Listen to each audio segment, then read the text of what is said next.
कल 9 बजे counting start हुई थी।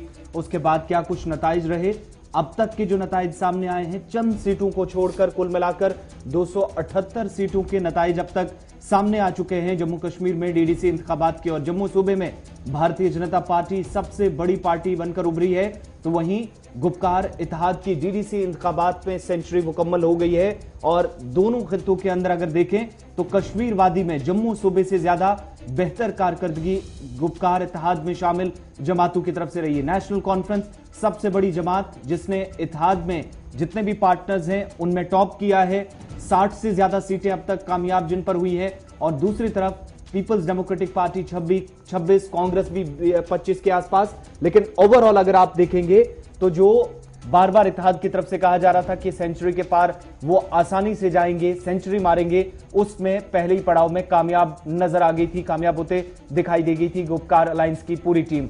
दूसरी तरफ भारतीय जनता पार्टी के जम्मू सूबे के अंदर जहां पर 70 सीटें, हालांकि बहुत सारे मुबस्सरीन का यह भी ख्याल है कि शायद ये एक्सपेक्टेशंस के हिसाब से नहीं है, मगर काफी हद तक बहुत सारे ऐसे अजला जहां पर क्लीन स्वीप एक तरह से कहा जाएगा, 4 से 5 ऐसे डिस्ट्रिक्ट जम्मू सूबे के अंदर। और गुपकार के बाद दूसरे नंबर पर बीजेपी।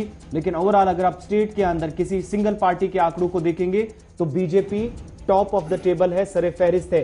कश्मीर में भी खाता खोलने में पहली बार कामयाब हुई, जहां पर 3 सीटें उनके नाम गई। कहां से गई थोड़ी देर में आपको बताएंगे जब मेहमान भी ज्वाइन करेंगे और डिस्ट्रिक्ट वाइज आपके सामने आंकड़े रखने की कोशिश करेंगे। लेकिन आदादोशुमार बताते हैं कि पिछले 70 वर्षों के दौरान शायद बीजेपी ने अब तक जो सोचा नहीं था वो इस बार उसे हासिल हुआ है। और एक रिकॉर्ड तोड़ इस बार बीजेपी के खाते में सीटें दोनों सूबों से गई हैं। तो दूसरी तरफ नेशनल कॉन्फ्रेंस अलायंस में टॉप पे और सेंचुरी पार इस वक्त अलायंस हो चुका है अब तक के नताइज के मुताबिक।